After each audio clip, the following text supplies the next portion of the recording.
Sou o professor Rodrigo Vieira. Estamos aqui agora novamente, só que agora na aula de cadeias e teias alimentares. Então a gente vai conhecer um pouquinho agora sobre essa relação de cadeias e teias alimentares, ok? Então, vamos lá. Primeiro a gente tem que entender e relembrar os papéis aí ou as funções desempenhadas pelos seres vivos lá no ecossistema. Então a gente vai classificar, tá, a posição desses seres vivos de acordo com a função que eles desempenham no ecossistema. Nós já vimos, tá, na aula passada e falamos bastante sobre os produtores. Quem eram os produtores? Eram aqueles caras que a gente chamava de autótrofos. Lembra de autótrofos? Eram os seres capazes de produzir seu próprio alimento. Ou seja, eles conseguiam produzir o próprio alimento deles, que a gente lembra como é que era o nome? A glicose, a partir da fotossíntese. Então a gente colocou nesse grupo, chamado produtores, os vegetais na cadeia alimentar, né, no ecossistema terrestre, e o fitoplâncton lá no ecossistema marinho, beleza? Então os seres autótrofos são os produtores da cadeia alimentar. Então, na base de tudo está lá o produtor. Segundo lugar está aí, ó, o consumidor. O consumidor nós chamamos na aula passada de seres heterótrofos ou heterotróficos. O que isso quer dizer? Que eles não têm a capacidade de produzir seu próprio alimento. Logo, o que vai acontecer com eles? Eles vão ter que consumir isso ou diretamente de quem produziu, ou seja, do produtor, ou vai ter que consumir isso daí de outros consumidores. Show? E nós não falamos do último ali, que é o decompositor, que eu disse que ficaria para a aula de hoje. Então nós temos lá o produtor, produzindo através da fotossíntese, o consumidor, que é o cara que não consegue produzir, então ele precisa se alimentar, e o decompositor. Eu botei ali, ó, água e sais minerais. A gente já viu água e sais minerais no primeiro slidezinho da aula passada. Mas nós não vimos na função de decomposição. Nós vimos água e sais minerais, grava comigo, como matéria-prima para fazer a fotossíntese. Lembra que era água, o gás carbônico, sais minerais, a luz do sol e a clorofila? Lembra disso? A gente pegava esses carinhas aí, ó, e na fotossíntese o produtor fazia lá a glicose. Agora, nós temos um cara chamado de decompositor, representado aí por bactérias e fungos. Nesse caso aqui na foto está representado por fungos, tá bom?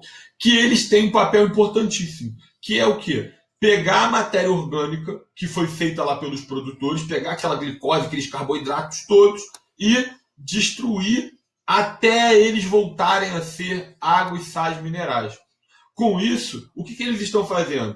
Eles estão devolvendo água e sais minerais para os produtores conseguirem fazer fotossíntese de novo e reiniciar esse ciclo, ok? Então o produtor faz lá a fotossíntese, com isso produz a matéria orgânica. O decompositor vai lá, quando o produtor morre, ele vai lá, decompõe tudo e faz tudo voltar a ser água e sais, o quê? Minerais, que vão servir para novos produtores fazerem o quê? Fotossíntese novamente. Então por isso que a setinha vai aparecer ali embaixo, ó, do decompositor, tudo voltando para quem? Para o produtor reiniciar esse ciclo. De boa? Rodrigo, é só o produtor quando morre que o decompositor decompõe? Claro que não. Os consumidores quando morrem também, tá? Os produtores quando morrem também, todo mundo que morreu ali, ó, o decompositor vai lá e tira do meio. Beleza? Show de bola. Quem são os decompositores da cadeia alimentar? Bactérias e fungos. Rodrigo, já ouvi falar que o urubu, ele come coisa podre lá, e aí a hiena também come coisa em decomposição. Eles são decompositores? Não. Eles estão se alimentando de matéria orgânica morta, mas as fezes deles lá, o cocô deles, continua tendo bastante matéria orgânica. Então, eles não conseguem reciclar tudo isso. De boa? Tranquilão? Tranquilão? Então, vamos pro próximo aí, ó.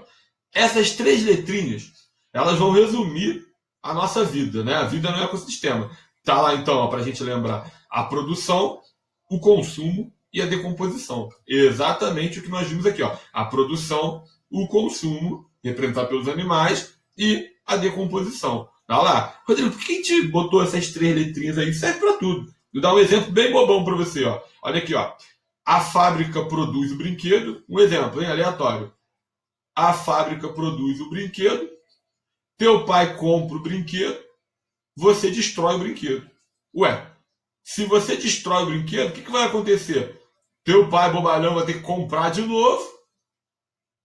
Para isso, a fábrica vai ter que fazer o quê? Produzir mais. Concorda que a fábrica gostou do fato de você ter destruído? Porque ela conseguiu matéria-prima, ela conseguiu um motivo para quê?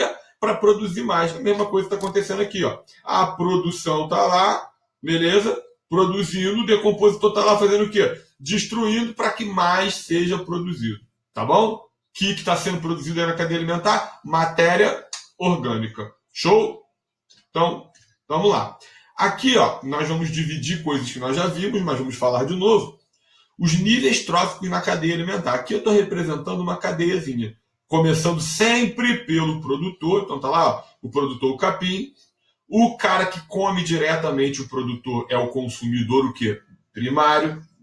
O cara que come o consumidor primário é o consumidor, o quê? Secundário. O cara que come secundário é o terciário e o cara que come terciário é o quaternário, tá bom? Então tá lá, ó, uma cadeiazinha aqui, ó, representada. E você vê que todos eles apontam uma setinha para fungos e bactérias. Por quê? Porque o decompositor decompõe todo mundo que morre ali, ó. Decompõe e vai fazer esses sais minerais e essa água voltar para onde? Para aqui, ó, para o capim de volta. A gente pode falar que o decompositor transforma a matéria orgânica em matéria inorgânica. Rodrigo, o que é inorgânico? Água, sais, minerais. Isso tudo aí faz parte do meio inorgânico, tá bom? Então, vamos classificar esses carinhas aqui, ó.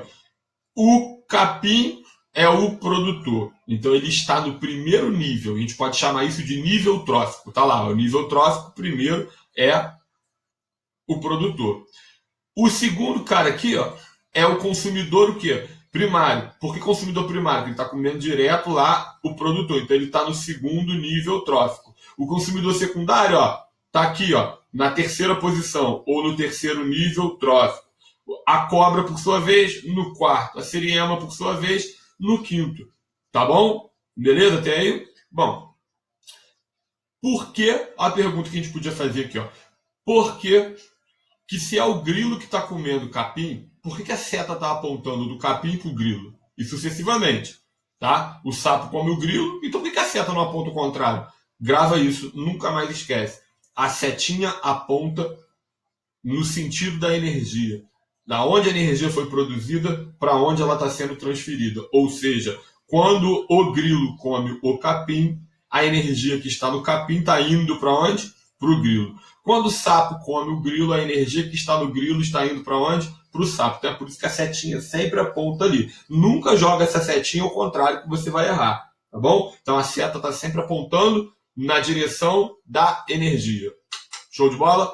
Bom, e aí? Na natureza isso tudo está em equilíbrio. Mesmo o grilo comendo capim, o sapo lá comendo grilo, você vê que ninguém gosta de ser destruído, ninguém gosta de ser morto, ninguém gosta de ser comido ali na cadeia alimentar. Mas é necessário para que haja o equilíbrio do ecossistema. Tá? E por mais desarmônico que isso pareça, eles se entendem dessa maneira. E as populações desses indivíduos tendem a ficar ali, ó, num nível controlado, até que apareça alguém, algum engraçadinho aí, ó, e altere todo esse equilíbrio.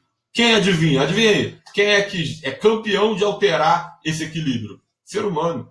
O ser humano intervém. Quando, por exemplo, o ser humano desmata lá uma área, olha o que ele fez. Ele mexeu no produtor. E quando ele mexe no produtor, ele acaba com a comida do consumidor, o quê? Primário, que por sua vez, diminuindo de população, prejudica a comida do consumidor secundário. E por aí vai, desequilibra a cadeia inteira.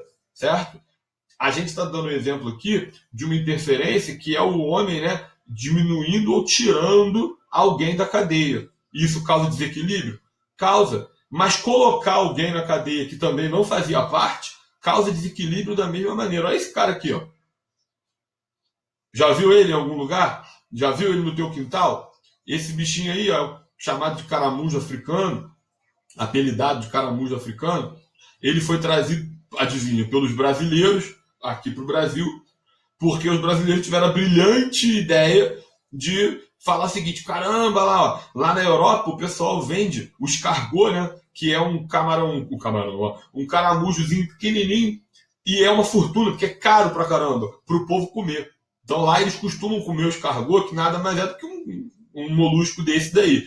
E aí eles olharam o caramujo africano enorme e falaram assim, vou ficar rico. Se eu levar isso lá pro Brasil, a gente dá para vender isso aí no quilo, vamos faturar uma grana preta. Chegou aqui no Brasil, isso não deu certo. Primeiro, esse caramujo não emplacou, ninguém quis comprar. 2, ele não é saboroso. 3, ele é portador de um verme aí e de algumas bactérias que são extremamente nocivas ao ser humano. Então ele causa doença, fica longe dele se você vir. E mais, ao invés de devolver o bichinho lá para a África, soltaram ele aqui. Aí ele encontrou o quê? Ele encontrou comida à vontade e ninguém da cadeia alimentar comia ele. Então o que ele fez? Se reproduziu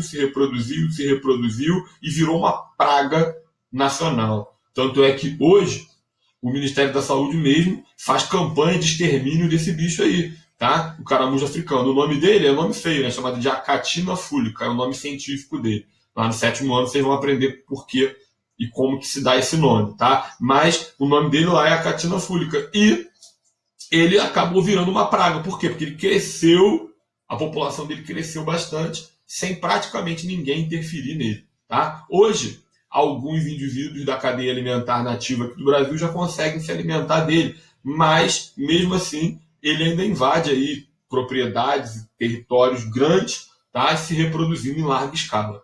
Show de bola? Entendeu isso daí, então? Nível trófico e a cadeia? Com isso a gente consegue diferenciar o que é cadeia e o que é uma teia alimentar. Vamos conceituar isso daí. A cadeia alimentar, essa que está representada aqui, ó, ela é linear, é uma linha reta. Então a gente pega um indivíduo, que é o produtor, tá lá ó, o ratinho comendo o produtor, a cobra comendo o consumidor, o gavião comendo a cobra. A gente consegue entender isso perfeitamente numa linha reta. A cadeia alimentar, ela só permite que o indivíduo ocupe um nível trófico, ou seja, esse ratinho aqui que é consumidor secundário, ele só é consumidor secundário. Esse cara aqui que é terciário, ele só é terciário. A cadeia alimentar, basicamente, ela é didática, ela é uma linha. Agora, na natureza, não são cadeias alimentares que acontecem propriamente dito. As cadeias, elas se relacionam, elas se misturam e formam grandes cadeias que a gente vai acabar chamando de quê? De teia alimentar. E na teia alimentar, o indivíduo pode acabar ocupando mais de um nível trófico, dependendo de como que você observe. Então, olha só isso daqui. Ó.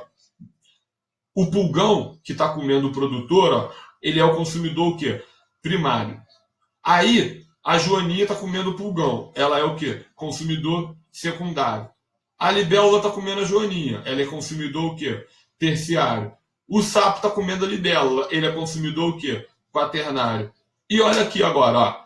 Olhando agora a cadeia alimentar pelo outro lado, vamos olhar pelo gafanhoto. O gafanhoto está aqui desse lado comendo o produtor. Então ele é consumidor primário. Mas o sapo, que aqui ó, está comendo a libélula, ora ele come libélula e ora ele também pode comer gafanhoto. E olha lá, ó. Quando olha pelo lado do gafanhoto, o sapo é o consumidor secundário. Opa, isso aqui só é possível quando a gente tem mais de uma cadeia alimentar misturada. Então é por isso que a gente chama de teia alimentar. Um indivíduo como o sapo aqui, por exemplo, consegue ocupar mais de uma posição ou mais de um nível trófico, dependendo de como que você observe. O gavião vai entrar no mesmo esquema e por aí vai. Tá bom? Beleza? Fechou isso daí? Então, olha aqui. Uma cadeia alimentar complexa pra caramba, como que acontece aqui no Pantanal. Né? No Pantanal, olha lá como que várias cadeias estão ali se entrelaçando. Você vê que até aqui, se você olhar, a sucuri, ora ela come o jacaré, ora o jacaré come a sucuri. Ou seja, você vê que é uma cadeia alimentar extremamente complexa, extremamente grande. Não vamos pegar para descobrir o que cada um é aqui, mas eu estou mostrando para vocês como que ela é complexa. Tá? Aqui a gente vai lembrar o que nós já havíamos falado sobre a energia. Nós combinamos na aula passada que a energia ela sempre flui numa direção só e ela sempre diminui ao longo dos níveis. Por que, Rodrigo, a energia sempre diminui? porque os indivíduos gastam essa energia para viver ou não aproveitam aquilo que eles conseguiram comer. Então, por exemplo, nós quando nos alimentamos, tá? Você quando come um milho, um feijão, um arroz, uma grande parte daquilo que tu comeu vai direto lá para a privada, para o vaso sanitário, sem sequer você ter aproveitado. E o resto que fica lá? Fica um pouco. Um pouco serve para constituir o nosso corpo e o restante a gente gasta. Por exemplo, nesse momento agora, estou gastando energia aqui falando com vocês. Estou gastando energia me mexendo, falando, pensando. Então essa energia ela vai sendo perdida. Só fica em nós mesmo um pouco, pouca coisa do que a gente comeu, pouca coisa do que a gente ingeriu. Isso acontece na cadeia alimentar também. Então eu quero que você olhe aqui para o que está em roxo escuro. O que está em roxo escuro, tem roxinho aqui, tem um lilazinho claro aqui fora, certo? Aqui, quando você mistura o roxo escuro aqui com o lilás claro, representa a energia total, tá? Tudo que ele aproveitou, tudo que ele pegou. E agora, o escuro é só o que ficou retido no indivíduo, que está disponível para o próximo nível. Então, vamos focar aqui na parte escurinha. Então, o produtor captou a energia do sol, fez a fotossíntese, olha o que ficou nele. Ficou nele essa parte toda. Rodrigo, o que é a parte clara? A parte que a planta gastou com ela, vivendo, certo? Então, foi embora para o meio ambiente. O que ficou nela é essa parte aqui, beleza? Aí, o consumidor primário comeu. Quando ele comeu tudo, olha lá, ele comeu tudo que tinha disponível. Tá vendo aqui, tudinho. Só que o que ficou nele? Ficou nele uma fração menor. Por quê? Porque ele perde energia? Perde. Não aproveitando e no metabolismo dele, vivendo, certo? Então ele gasta energia. Logo só fica nele o quê? Uma porção menor. Acontece a mesma coisa que com o consumidor de segunda ordem, que nesse caso aqui é uma serpente. Então, ela ingeriu tudinho que tinha para ela ingerir, só que ela perdeu energia aqui desse lado, perdeu energia. Então, ficou nela menos. Isso está mostrando o quê? Que a energia vai sempre se perdendo ao longo da cadeia. Isso nos faz pensar uma coisa interessante. Olha aqui, isso nos faz pensar nessa cadeia aqui de volta. Olha lá. Pensa comigo. Sob o ponto de vista energético, sobre aproveitamento de energia, o sapo, vale mais a pena ele comer a libélula ou o gafanhoto? Pensa um pouquinho aí. Vale mais a pena ele comer a libélula ou o gafanhoto? Aí você vai pensar, Rodrigo, vamos pensar. Se ele comer a libélula, ele está sendo consumidor quaternário. Significa dizer que já teve perda de energia no pulgão, teve perda de energia na joaninha, teve perda de energia na libélula, o sapo ficou com o resto do resto do resto. Ao passo que, se o sapo comesse o gafanhoto é um consumidor primário. Ele acabou de pegar a energia aqui da fonte. Então, quer dizer que teve menos perda de energia. Por quê? Porque o sapo se alimentou logo de um cara que está mais próximo do produtor. O aproveitamento energético dele é o quê? Bonzão. Beleza? Isso quer dizer que quanto mais próximo do produtor nós ficamos, melhor é o nosso aproveitamento energético. Show de bola? Fechou? Então, vamos praticar uma questãozinha aí. O homem estará ocupando o nível trófico em que há maior aproveitamento da energia fixada pelos produtores quando escolher como cardápio o quê? Carne com creme de leite? Carne vem da vaca, vaca é consumidora. Leite vem lá da vaca, também é consumidor. Peixe, consumidor. Camarão, consumidor. Frango, consumidor. Toucinho que vem lá do porco, consumidor. Agora, pão vem da onde? Vem do trigo, trigo é produtor. E geleia de frutas, frutas também são produtores. Opa! Então nós vamos conseguir aproveitar melhor a energia, né? Quando a gente comer, quem está mais próximo do produtor ou ele mesmo. Então olha aqui, ninguém melhor do que quem produz a energia para ter bastante energia. Logo, então, o pão e a geleia de frutas. Galera, espero que vocês tenham gostado. Dá um likezinho lá no vídeo e chega por hoje aí, tá bom?